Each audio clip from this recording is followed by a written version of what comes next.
My name is Nick, and welcome to my channel where normally I like to talk about scary stuff. I mean, technically, we're still kind of talking about some scary stuff today, but I just want to say for anyone who was just here for the reviews and the top 10s, well, don't worry. I hope to have something fun up in a few days for you, but this is going to be a personal video, and I've never made a video just talking about my life, but that's what this is, because I really feel like I owe it to my viewers to have this conversation and to finally get around to talking what I think has become the elephant in the room. So what are we doing? Okay, so I've gotten several comments over the last several months. Maybe you're one of those commenters, maybe you've noticed. If you've been around for a while, there has been several changes of scenery, and I'm regularly asked, why are you in a hotel room? What's the deal? And I really wish I could say that I am Carmen Sandiegoing this lifestyle and I'm just having fun all over the place.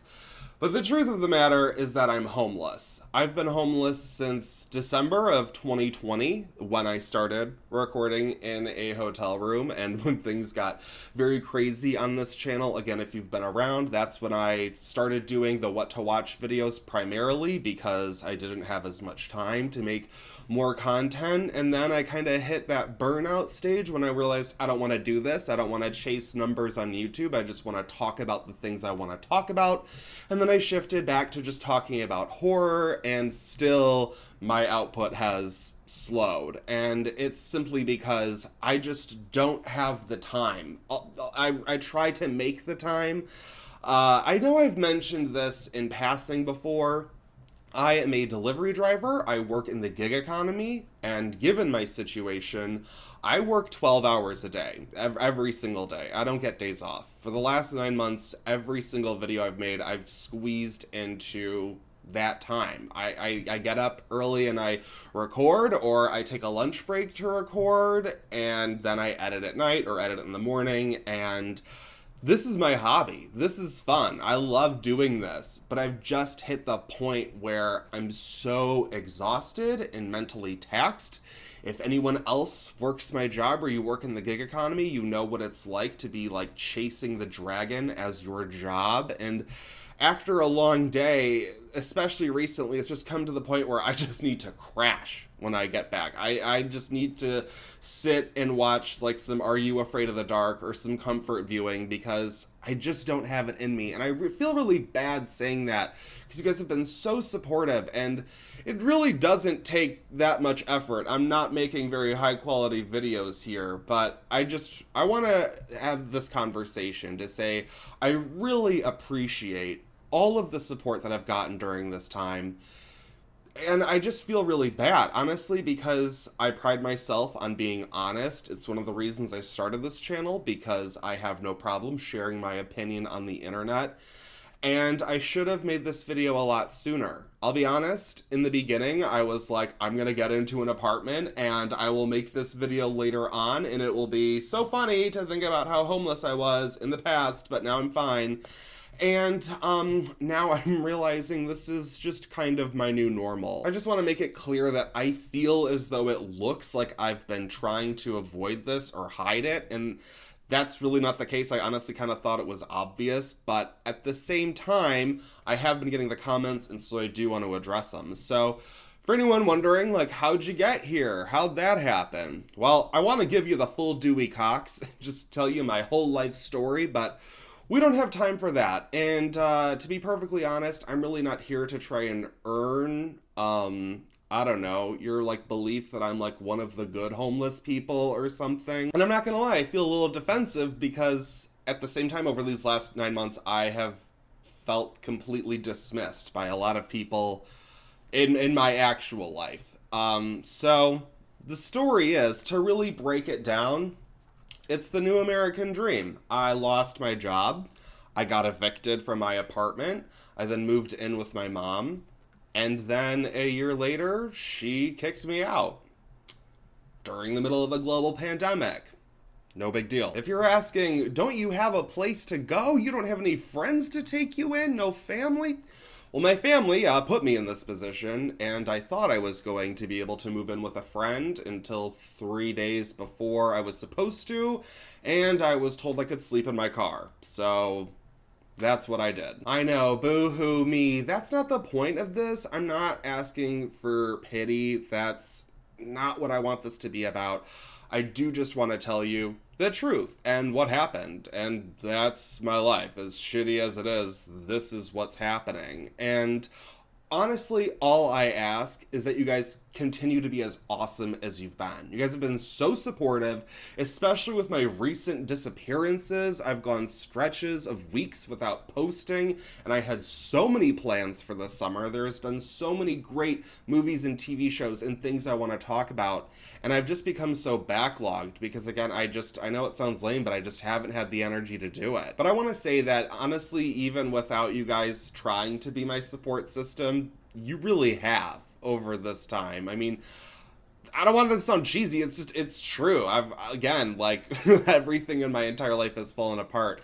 Yet still, when I post one of my shitty little videos, I have a great group of people immediately coming to me telling me, oh, I love this too, or I have this interpretation, or I have that. And it's exactly why I created this channel, to be able to interact with all you other nerds out there. And I honestly, I don't really know how to say this. It's just, I feel so happy to have you here. Again, I can't bounce from depressing to cheesy. What am I doing? What I'm trying to say is everyone prepares to deal with bullshit on the internet. It comes with the territory, obviously.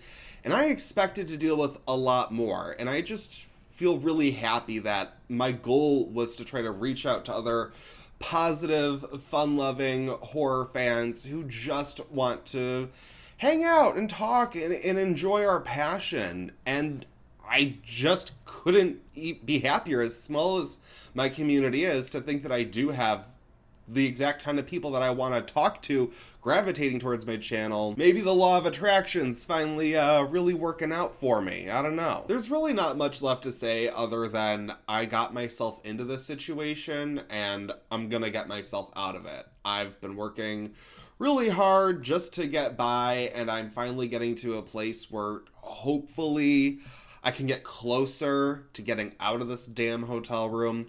But I want to end this video on a kind of positive note a little bit, because one of the comments I got asking about why I'm in a hotel room was in a community post that I made several months ago when I asked if you guys wanted a Q&A, and I got one response, exactly one response. You guys, these are rookie numbers. We can't have this. But reliable as ever, JB asks about, being in the hotel room, and also, what was the first movie that left that indelible impression on you that made you really love movies and want to talk about them someday?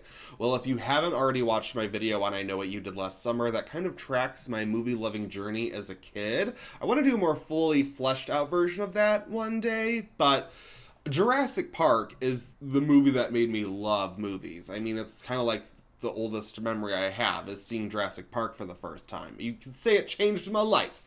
It completely shaped my life. But I always paid attention to critics and movie reviews. Like I watched, Ebert and Roper when I was a kid. I was always looking at my paper, the local paper, back when people read the paper, to see, the new movie reviews. And then, of course, as the internet took off, because that's how old I am, I became obsessed with seeing everything I could, all of the reviews. Back then, I thought that being a critic was sort of like a super special job, like it would be really hard to get a job as a critic, and my goal was always to be a screenwriter. I am an amateur writer, and I always wanted to be in film, not necessarily film criticism. And for the record, I guess I would say I don't think of myself as a critic as much as a commentator, but I've always enjoyed talking about entertainment, and I was super late to the YouTube party. I didn't even start watching YouTube until 2017. I can tell you specifically how I got here.